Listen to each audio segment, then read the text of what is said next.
الحمد لله رب العالمين.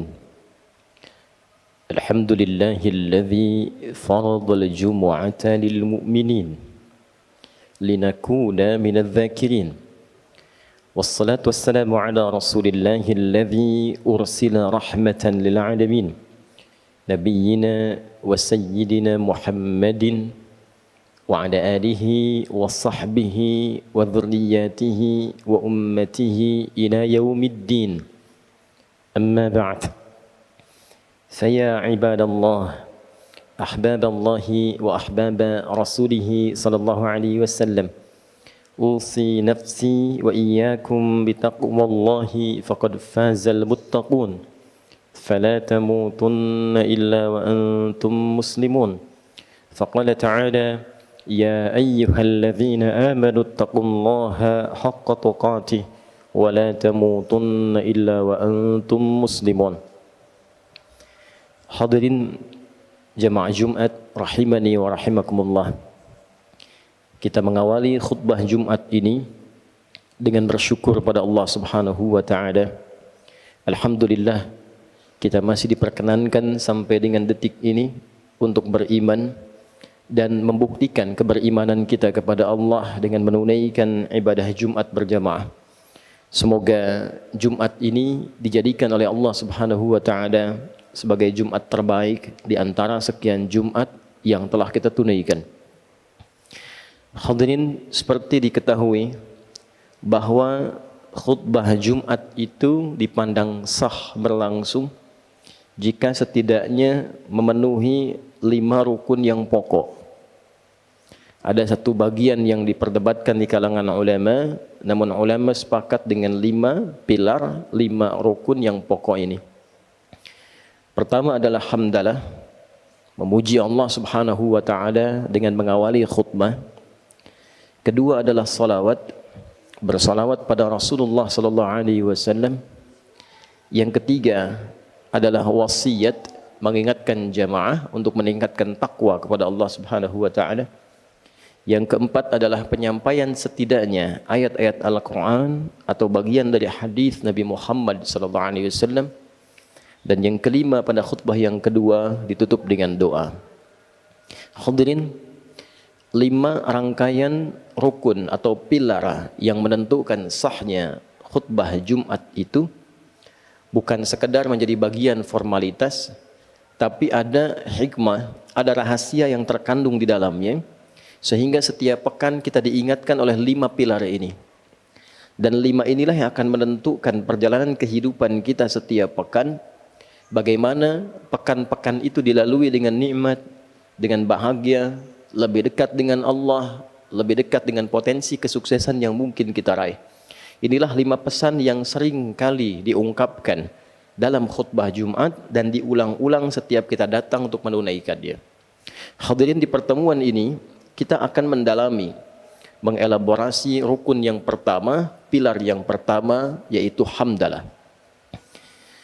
Jika kita perhatikan setiap khatib memulai khutbah Jumat, ia pasti akan berkata atau setidaknya menyampaikan syukur dan pujian kepada Allah. Alhamdulillahi Rabbil Alamin. Nahmadullah, atau segala bentuk pilihan kata lainnya yang menunjukkan pujian kepada Allah. Hadirin, hamdalah, sifat memuji dan syukur ini sejatinya memiliki 2 rahasia penting. Dan keduanya terkait dengan penerimaan atas nikmat Allah Subhanahu wa taala yang Allah anugerahkan kepada kita dalam berkehidupan.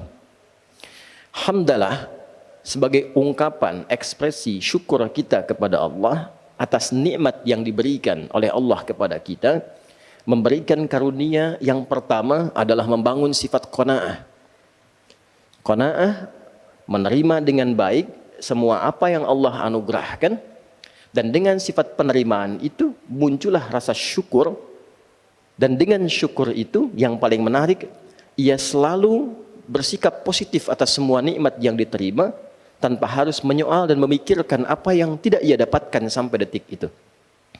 Kita mendapatkan nikmat dari Allah, sepeda, muncul sifat qanaah, alhamdulillah. Kita tidak harus berpikir tentang orang yang punya motor. Kita tidak sibuk berpikir tentang pajaknya orang yang punya Alphard. Kita tidak harus sibuk berpikir tentang apa yang tidak kita miliki. Itulah qanaah. Saat ini alhamdulillah Allah berikan rizki cukup kita untuk mengontrak. Alhamdulillah, mengontrak dipetakan, mengontrak rumah. Tidak harus kita berpikir dengan rumah yang ditempati oleh orang lain.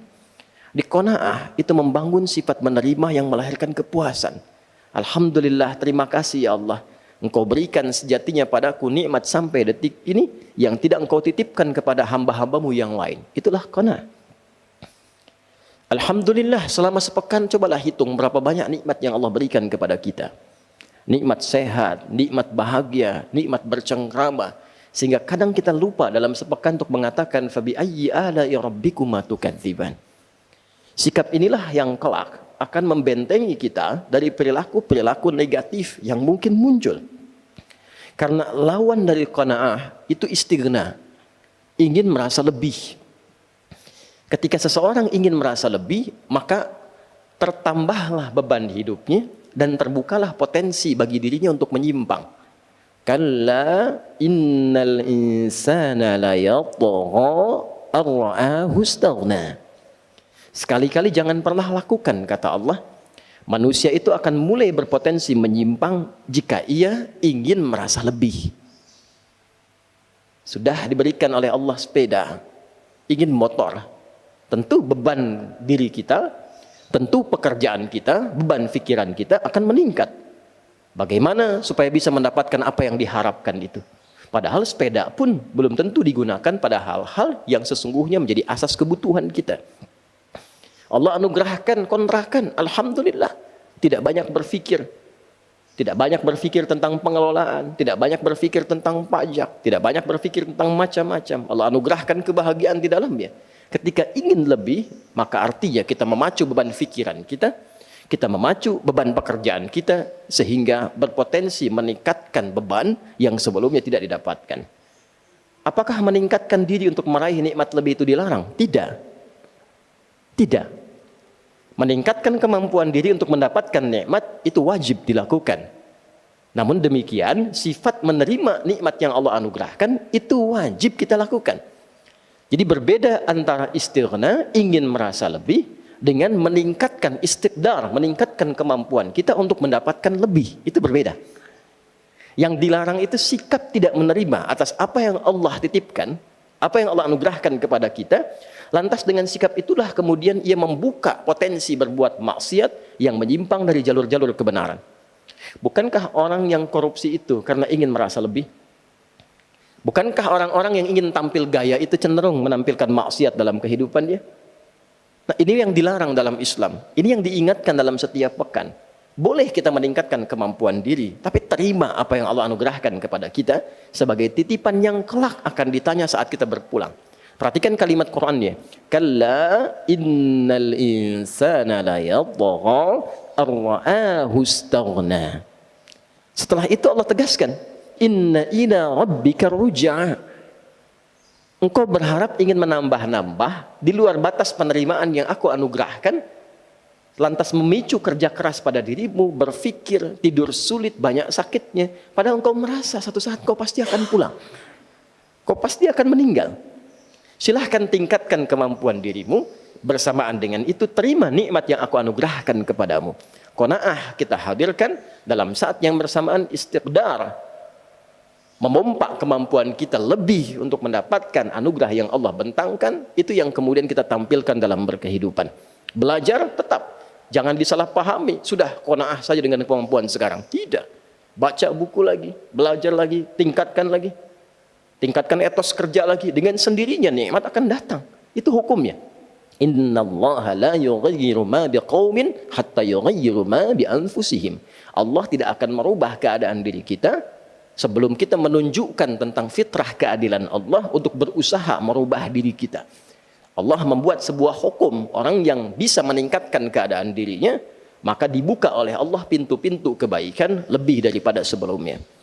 Jadi hadirin, jika khatib kemudian mengingatkan kita dalam khutbah Jumat dan dibuka dengan alhamdulillahi rabbil alamin, maka segera sadar dalam sepekan itu berapa nikmat yang belum kita iringi dengan sifat qanaah. Berapa nikmat yang belum kita iringi dengan sifat penerimaan yang baik. Qanaah. Qanaah menekan sifat-sifat iri hati. Qanaah menghilangkan dendam. Qanaah menghapuskan sifat-sifat tidak terpuji. Jadi setiap pekan kita diajari, jangan iri hati, jangan dendam, bebaskan dari perasaan-perasaan yang tidak baik, tingkatkan kemampuan diri, terima nikmat Allah yang Allah anugerahkan kepada kita. Ini bagian yang pertama. Yang kedua hadirin, syukur juga bermakna menggunakan nikmat yang Allah anugerahkan kepada kita pada hukum yang telah Allah tetapkan dalam penggunaannya. Menggunakan nikmat yang Allah anugerahkan kepada kita pada hukum, pada ketentuan yang telah Allah tetapkan dalam penggunaannya. Kita beri contoh. Allah anugerahkan pada kita nikmat mata yang sehat, bisa memandang. Alhamdulillah kita terima kasih ya Allah, Engkau berikan kepada aku nikmat pandangan sampai detik ini, saat sebagian orang belum tentu bisa mendapatinya. Lalu bagaimana kemudian kita membangun syukur, sifat syukur dari sifat qanaah yang telah kita hadirkan tadi? Maka gunakan mata pada hukum yang telah Allah tetapkan. Apakah fungsi mata itu? Maka turun surah cahaya, misalnya surah ke-24 ayat 30 itu. Qul lil mu'minina yaghuddu min absarihim.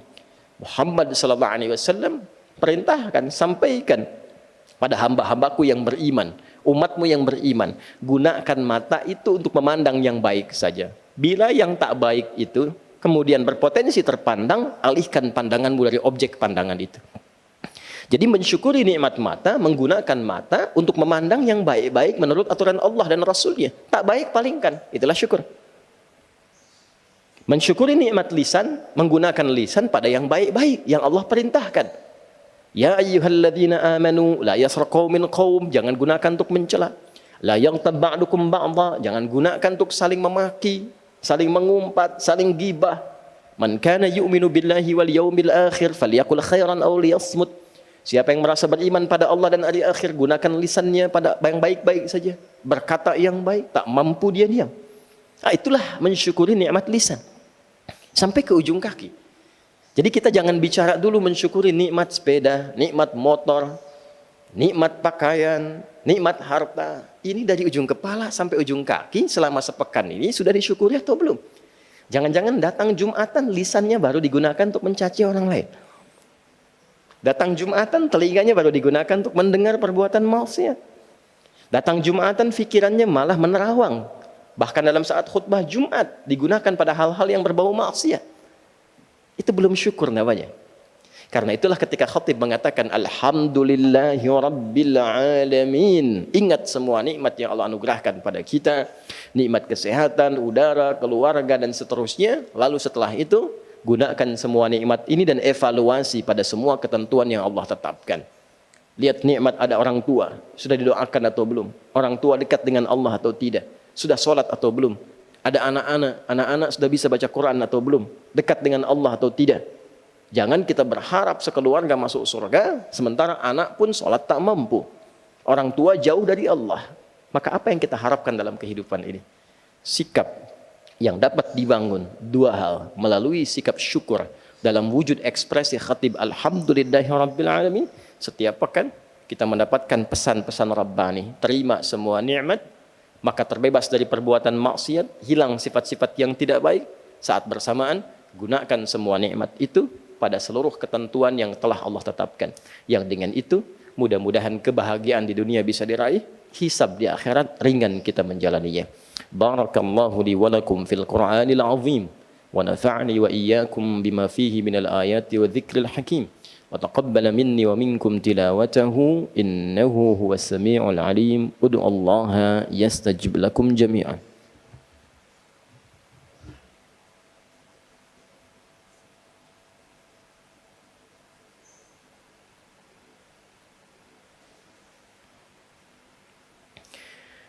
Alhamdulillah wassalatu wassalamu ala rasulillah wa ala alihi wa sahbihi wa man walah wa ba'd. Faya ibadallah, usi nafsi wa iyyakum bitaqwallahi faqad fazal muttaqun fala tamutunna illa wa antum muslimun. Faqala ta'ala ya ayyuhalladzina amanu ittaqullaha haqqa tuqatih wa la tamutunna illa wa antum muslimun. Hadirin, sebelum kita berdoa pada Allah Subhanahu wa taala, perkenankan khatib mengingatkan dengan singkat bahwa dari 5 pilar rukun khutbah yang disampaikan oleh khatib, hamdalah memberikan 2 pesan utama. 1, membangun sifat qanaah, menerima nikmat yang Allah berikan kepada kita agar kita mampu menjaga diri selalu dalam kebaikan. Tidak perlu iri hati dengan jabatan orang lain, tidak perlu iri hati dengan hadiah yang mungkin orang lain terima, tidak perlu iri hati dengan nikmat yang orang lain dapati, tapi tingkatkan kemampuan diri kita untuk mendapatkan anugerah lebih dari apa yang kita inginkan dari Allah Subhanahu wa taala. Kedua, pergunakanlah nikmat-nikmat itu dengan baik sesuai aturan Allah, karena semua akan dihisab. Dari ujung kepala sampai ujung kaki. Mata kita dihisab, telinga kita dihisab, pakaian kita dihisab, semua yang melekat pada diri kita akan dihisab. Mari kita berdoa pada Allah Subhanahu wa taala. Mudah-mudahan doa ini mengantarkan kita pada sikap qanaah dan syukur seperti apa yang Allah inginkan, seperti apa yang Nabi sallallahu alaihi wasallam contohkan. Alhamdulillahi rabbil alamin, hamdan syakirin, hamdan na'imin, hamdan yuwafi ni'amahu wa yukafi mazidah. Ya Rabbana lakal hamdu wa lakal syukru kama yanbaghi li jalali wajhikal karim wa li 'azimi sultani. Allahumma salli wa sallim wa barik ala habibikal karim rasulikal mustafal amin Sayyidina Muhammadin wa ala alihi wa sahbihi ajma'in. Allahumma ya arhamar rahimin, urzuqna ni'matal qanaati wa syukri laka ya rabbal alamin. Ya Allah, anugerahkan kami rizki untuk memiliki sifat qanaah dan syukur atas segala nikmat yang Kau anugerahkan kepada kami. La tada' lana fi maqamina hadha wa fi kulli maqamin dhanban illa ghafartah. Ya Allah, jangan biarkan ada dosa sedikit pun di tempat ini atau dimanapun kami berpijak kecuali Engkau gugurkan seluruh dosa-dosa itu. Wala hamman illa farajtah, jangan biarkan ada kegelisahan tertanam kecuali Engkau telah tenangkan keadaannya. Allahumma wala asiran illa yassartah, jangan biarkan ada kesulitan terjadi kecuali Engkau mudahkan kesulitan itu. Wala hajatan min hawaijid dunya wal akhirati fiha laka ridwan wa fiha lana salah illa qadaitaha ya arhamar rahimin. Wala maridan illa syafaitah.